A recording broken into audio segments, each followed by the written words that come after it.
The shared dream house. At first, it was just a rumor, a bizarre urban legend whispered on obscure internet forums about a shared house that only existed in dreams.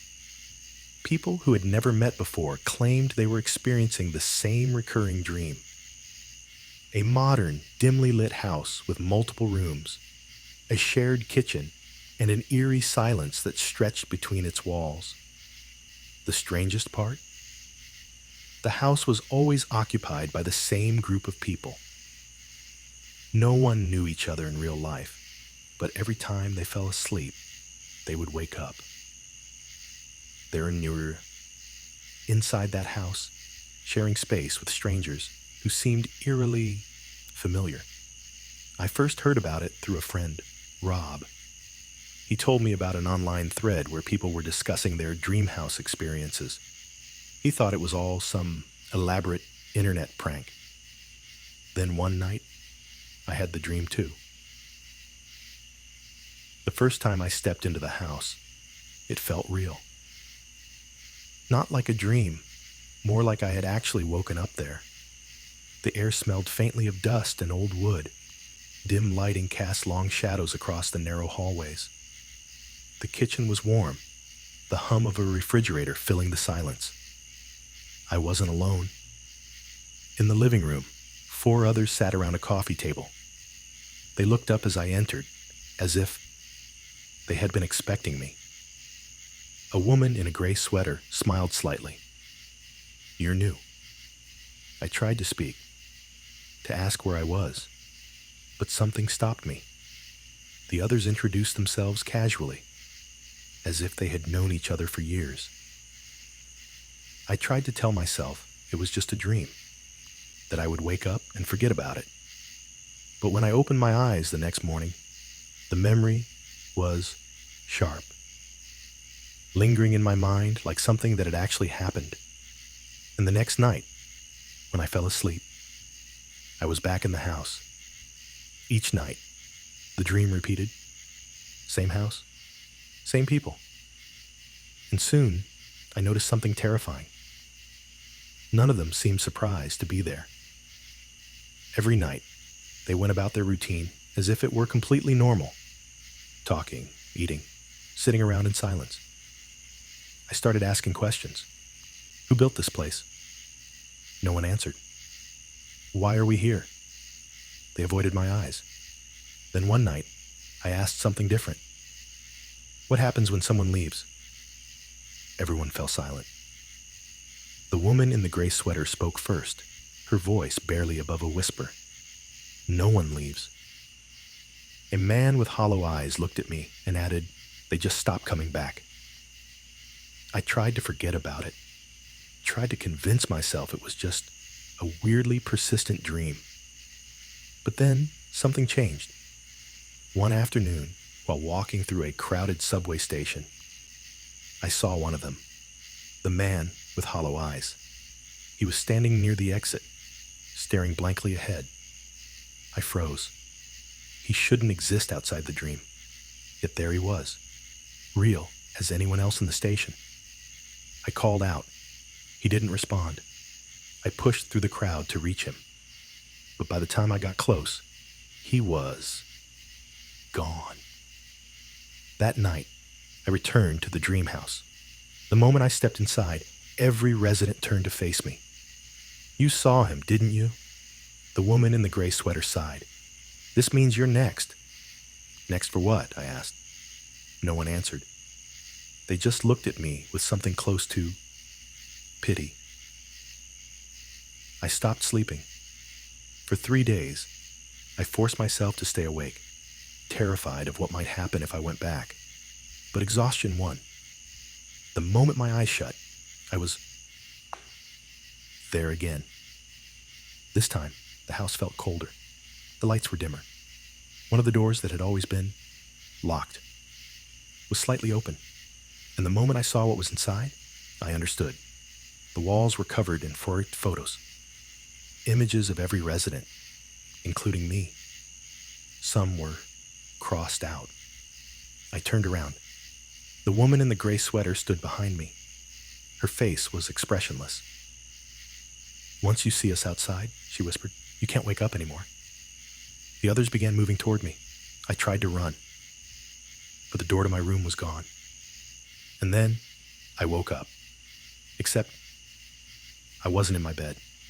I was in the house, awake, trapped. And somewhere in the real world, someone else was dreaming of us, this place for Thornor, for the first time.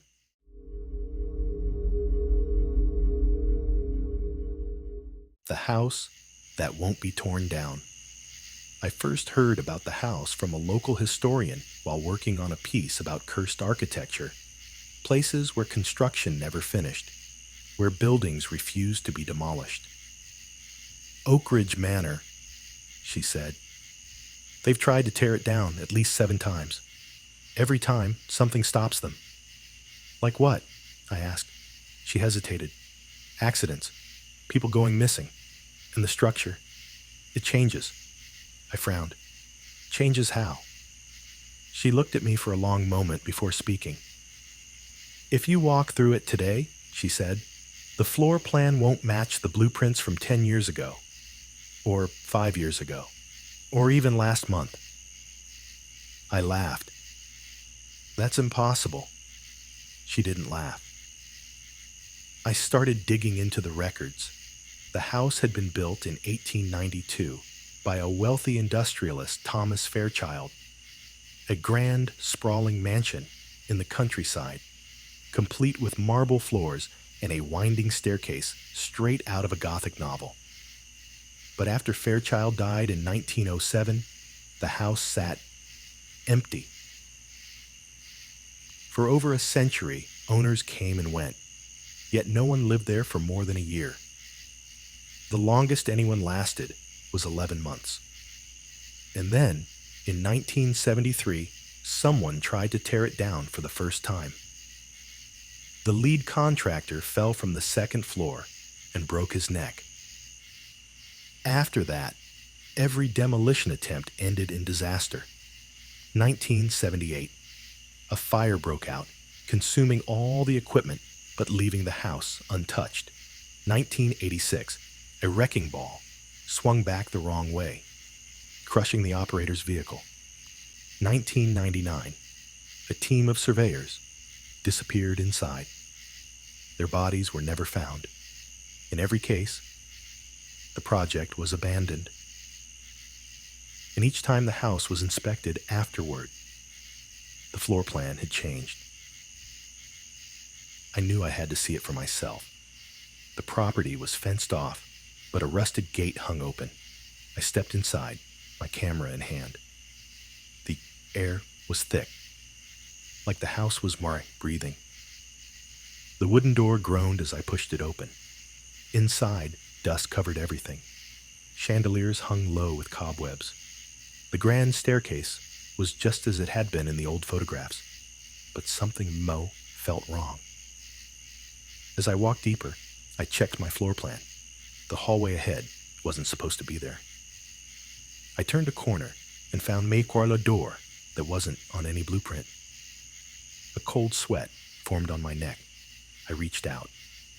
The door opened by itself. Inside was a room that should not exist. The walls were lined with portraits. Dozens, maybe hundreds. Each one was labeled with a name. I stepped closer and scanned the dates beneath them. 1874 to 1907. 1921 to 1955. 1960 to 1986. And then I saw the latest one. My own face. With me, today's date. The doors slammed shut. And from the darkness, I heard my footsteps. Someone was in the room with me. Breathing, I turned, and the walls had changed again. The door was gone. The house had sealed itself, and I realized no one was ever supposed to leave.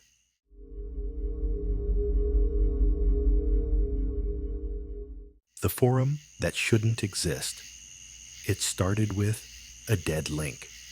I was researching old conspiracy theories late at night, digging through forgotten corners of the internet.